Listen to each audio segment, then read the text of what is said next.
1997년에서 1998년 사이에 겪었던 일입니다.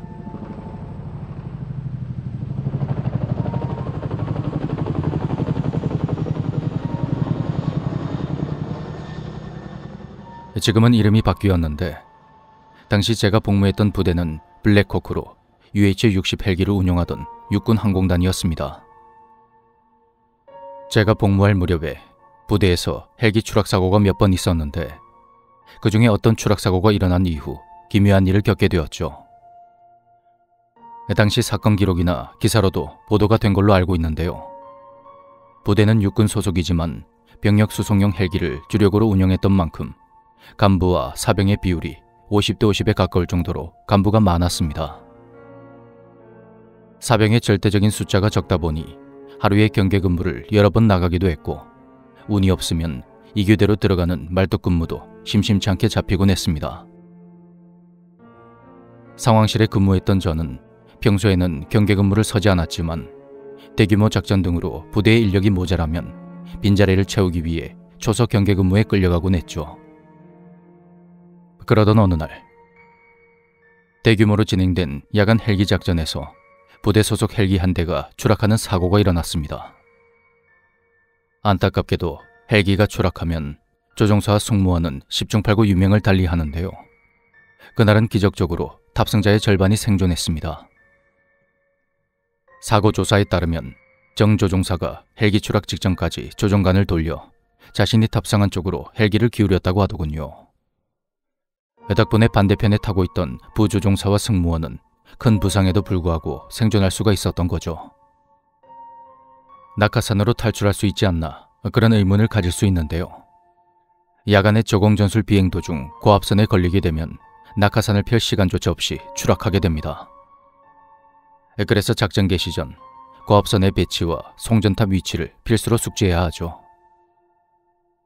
사고 직후 현장을 수습하기 위해 나선 선발대가 현장에서 각종 무장과 조종사 및 승무원의 유품 몇 가지를 회수해 왔습니다. 물건을 정리하던 도중에 우연히 순직한 정 조종사가 착용한 헬멧에 손을 대게 되었는데 마치 이 세상의 것이 아닌 것 같은 서늘한 냉기가 느껴지는 겁니다. 사고가 야간에 발생했던 탓에 그러려니 하고 넘겼고 추가 사고 처리 및 작전 지원 등으로 인력이 모자랐기에 저는 야간 경계 근무에 투입되었습니다. 얼마나 지났을까? 근무 도중에 무언가 희끄무리한 사람 형체가 초소 근처에서 얼쩡거리는 게 보였습니다. 수화를 통해 정체를 밝힐 걸 요구했지만 아무 대답이 없었고 저는 상황실에 보고한 뒤 지시에 따라 후임병에게 초소를 지키도록 하고 그 정체를 확인해 보기로 했습니다. 그런데 아무리 가까이 다가가도 거리가 줄어들질 않는 겁니다. 그것이 다리를 움직인다거나 그런 느낌은 없었는데 마치 제가 걷는 속도에 맞춰가며 서서히 멀어지고 있는 것 같았죠.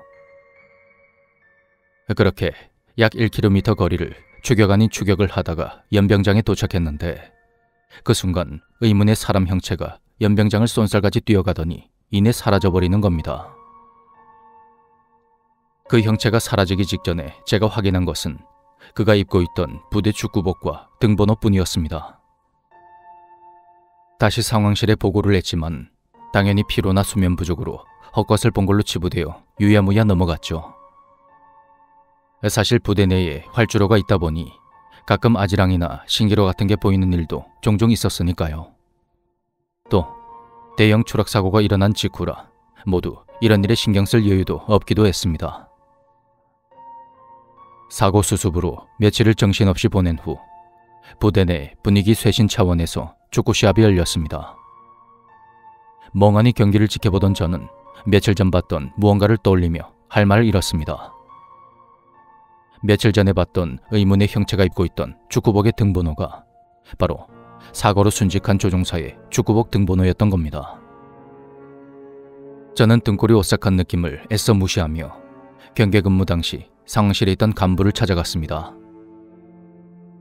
나이대가 비슷해서 평소 친하게 지내던 분이었기에 저는 제가 본 것을 그대로 털어놨습니다.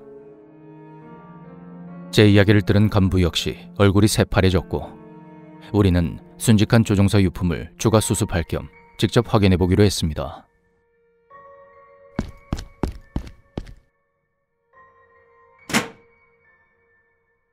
캐비닛을 열어보니 제가 본 그 등번호의 축구복이 걸려 있었는데 캐비닛 속에 있었는데도 어째서인지 그 옷만 축축하게 젖어 있었습니다. 그걸 본 저와 간부는 소리도 못 내고 축구복만 멍하니 바라볼 뿐이었죠. 보통 부대 축구복은 해당 등번호를 받은 간부가 전투를 갈 때 반납하고 전입한 간부에게 물려주곤 했는데요. 그 옷만큼은 나이 많은 주임의 원사님이 따로 가지고 나가서 조용히 처리했다고 합니다. 제가 그날 밤 보았던 사람 형체는 뭐였을까요? 이야기와 상관없이 숭고한 희생으로 순직한 조종사님의 명복을 빕니다.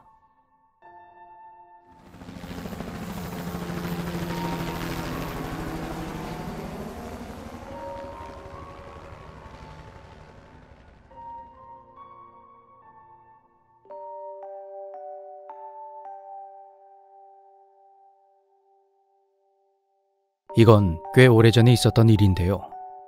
그날 저는 친구와 통화를 하고 있었습니다. 친구가 무서운 이야기 하나 해준다고 하길래 가만히 듣고 있었는데 전화가 중간에 갑자기 끊어졌죠. 고객이 통화 중입니다. 잠시 후에 다시 걸어주시기 바랍니다. 바로 다시 전화를 걸어봤지만 통화 중이라는 안내 음성이 나왔고 저는 친구도 저에게 전화를 걸고 있는 거라 생각하며 전화를 끊고 잠시 기다리기로 했습니다. 이내 친구에게 다시 전화가 걸려와서 곧바로 받았는데 친구의 반응이 이상하더군요. 야, 너 왜 그래? 어? 뭐가? 아니, 무슨 말을 그렇게 하냐고. 도대체 무슨 말이냐며 사정을 물어봤더니 제가 친구가 하는 무서운 이야기를 아무 말 없이 듣고 있더랍니다. 그러더니 갑자기 존나 재미없네. 그러면서 갑자기 전화를 끊었다는 것입니다. 그래서 너무 놀라고 당황해서 바로 다시 전화를 걸었다고 하더군요. 처음에는 장난치지 말라면서 친구의 말을 믿지 않았는데 다음날 친구를 만나서 통화 시간을 확인해 보니 놀랍게도 서로 2초의 차이가 나 있는 겁니다. 그 2초 동안 저 대신 친구와 전화를 했던 건 대체 누구였을까요?